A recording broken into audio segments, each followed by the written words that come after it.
Assalamualaikum warahmatullahi wabarakatuh. Selamat malam, salam sejahtera untuk kita semua. Pada kesempatan kali ini, kami akan mempresentasikan hasil kerja kami dengan judul Application of Industrial Enzyme in Non-Food Industry dengan enzim amilase. Kalau biasanya enzim amilase ini identik dengan makanan karena dia memecahkan gula dalam pati, maka pada kesempatan kali ini kami akan menjelaskan bagaimana sih peran enzim dalam industri non-pangan. Baiklah, sebelum memasuki materi, izinkan kami memperkenalkan diri terlebih dahulu. Saya sendiri Nikolai Kenzaratu Putri, lalu ada rekan saya Alfarisa Dia Fatmala, Maratu Soleha, dan Rafifa Salma Safitri Suryana. Masing-masing dari kami akan membawakan bagian yang berbeda-beda sesuai struktur presentasi. Langsung saja kita akan melakukan bagian yang pertama yaitu introduction yang akan dibawakan oleh rekan saya. Yang pertama itu adalah latar belakang. Enzim amilase adalah biokatalis yang mampu menguraikan pati menjadi gula sederhana dan banyak dimanfaatkan tidak hanya di industri pangan tetapi juga dalam industri non-pangan. Dalam industri tekstil, amilase digunakan untuk proses desizing kain. Sedangkan di industri kertas, enzim ini berperan dalam meningkatkan kualitas pulp dan mengurangi viskositas. Dan dalam industri deterjen, amilase membantu menghilangkan noda berbasis pati. Jadi, pemanfaatan ini menjadikan proses produksi lebih efisien, ramah lingkungan, serta mengurangi ketergantungan pada bahan kimia yang berbahaya. Pembahasan selanjutnya yaitu sumber enzim. Enzim amilase dapat diperoleh dari berbagai sumber alami, baik hewan, tumbuhan, maupun mikroorganisme. Dari hewan, amilase banyak ditemukan dalam air liur atau saliva dan pankreas mamalia yang berfungsi membantu pencernaan pati menjadi gula sederhana.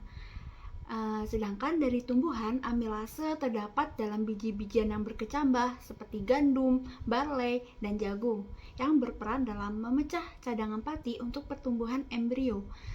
Sumber yang paling penting secara industri adalah dari mikroorganisme, yaitu bakteri dan jamur seperti Bacillus subtilis, Bacillus licheniformis, dan Aspergillus oryzae karena mudah dibudidayakan, stabil, serta mampu menghasilkan amilase dalam jumlah besar untuk keperluan industri pangan maupun non-pangan. Pembahasan berikutnya yaitu proses produksi. Nah, produksi amilase komersial umumnya menggunakan fermentasi mikroba.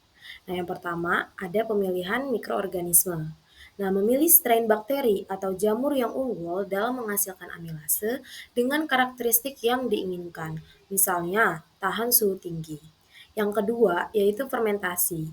Mikroorganisme ditumbuhkan dalam bioreaktor menggunakan media pertumbuhan yang kaya nutrisi, termasuk sumber karbon dan nitrogen, dalam kondisi lingkungan yang terkontrol seperti suhu, pH, dan aerasi. Nah, metode fermentasi yang umum ini adalah fermentasi terendam atau submerged fermentation atau SMF. Selanjutnya yaitu ada pemurnian atau downstream processing. Nah, setelah fermentasi, enzim ini diekstrak dari sel atau media dan kemudian dimurnikan dengan metode filtrasi, sentrifugasi, presitipasi, kromatografi untuk mendapatkan produk enzim konsentrat. Nah, selanjutnya yaitu ada formulasi. Enzim ini dapat dikeringkan menjadi bubuk atau diformulasikan sebagai cairan stabil untuk distribusi. Selanjutnya yaitu ada aplikasi. Nah, dalam industri makanan, enzim amilase ini digunakan sebagai pembuatan sirup, yaitu memecah pati jagung atau kentang atau gandum menjadi glukosa dan fruktosa, atau sirup glukosa atau fruktosa sebagai pemanis. Nah, selanjutnya yaitu pemanggangan roti atau baking. Ini memperbaiki tekstur adonan, meningkatkan volume roti, dan memperpanjang umur simpan. Nah, selanjutnya di industri tekstil, ini menghilangkan lapisan pati atau penghilangan kanji atau sizing pada kain sebelum pewarnaan. Nah, dalam industri kertas, dia menurunkan viskositas pati untuk pelapisan atau coating kertas. Nah, dalam deterjen, ini sebagai adiktif untuk membantu menghilangkan noda berbasis pati. Selanjutnya yaitu pendapatan pasar dan pelaku industri. Pasar global untuk enzim amilase menunjukkan pertumbuhan yang konsisten dalam beberapa waktu terakhir.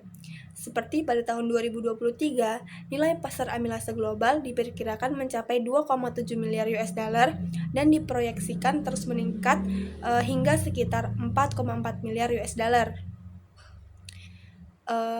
Perkiraan tersebut diperkirakan pada tahun 2033 dengan tingkat pertumbuhan majemuk tahunan sekitar 5,1%.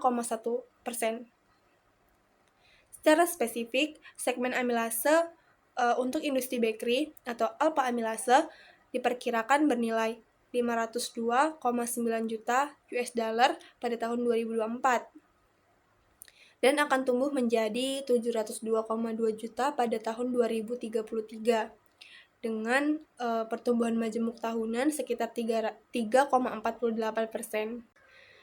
Pelaku industri yaitu beberapa perusahaan besar yang menjadi pemain kunci atau key players di pasar amilase antara lain Novozymes, BASF, DuPont, AB Enzymes, DSM, Kerry Group, serta perusahaan lain seperti Cargill, Orva, dan biotek perusahaan lokal di berbagai negara.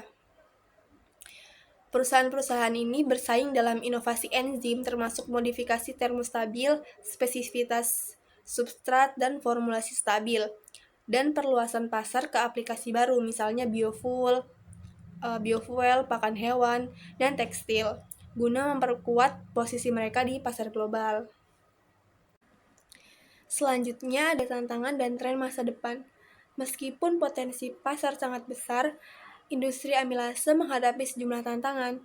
Salah satu tantangan utama adalah biaya produksi, terutama pada fase downstream processing atau pemurnian dan formulasi, yang seringkali dianggap mahal. Selain itu, stabilitas enzim dalam kondisi industri, suhu tinggi, pH ekstrim, dan kehadiran inhibitor menjadi hambatan teknis penting. Regulasi keamanan pangan dan lingkungan yang semakin ketat juga menuntut produsen enzim agar memastikan produk mereka bebas kontaminan dan ramah lingkungan.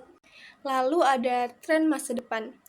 Ke depan, tren yang diperkirakan akan mendominasi perkembangan industri amilase meliputi pengembangan amilase termostabil yang mampu bekerja optimal pada suhu tinggi, desain enzim dengan substrat dan kondisi spesifik melalui rekayasa protein atau bioteknologi, serta formulasi enzim atau clean label yang makin diminati di industri pangan. Selain itu, integrasi amilase dalam proses biorefinery atau biofuel untuk memecah pati dalam biomasa menjadi gula sebagai bahan fermentasi semakin menarik. Misalnya, amilase untuk aplikasi biofuel menunjukkan pertumbuhan pasar sendiri. Kolaborasi antara akademik dan industri menjadi adopsi teknologi skala besar, fermentasi mikroba juga menjadi aspek kunci dalam menghadapi tantangan dan memanfaatkan tren masa depan. Baiklah, berdasarkan pemaparan yang telah disampaikan oleh rekan-rekan saya, dapat ditarik kesimpulan bahwa enzim amilase berperan penting di industri non-pangan seperti industri tekstil, kertas, dan industri deterjen, karena membuat proses lebih efisien, ramah lingkungan, dan mengurangi bahan kimia berbahaya. Produksinya banyak memanfaatkan mikroorganisme melalui fermentasi. Untuk pasar amilase akan terus berkembang meski terkendala biaya produksi dan stabilitas enzim.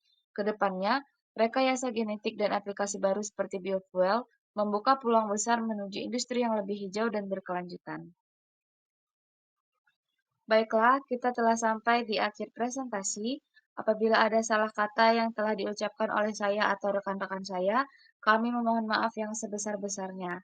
Terima kasih. Wabillahi taufiq wal hidayah. Wassalamualaikum warahmatullahi wabarakatuh.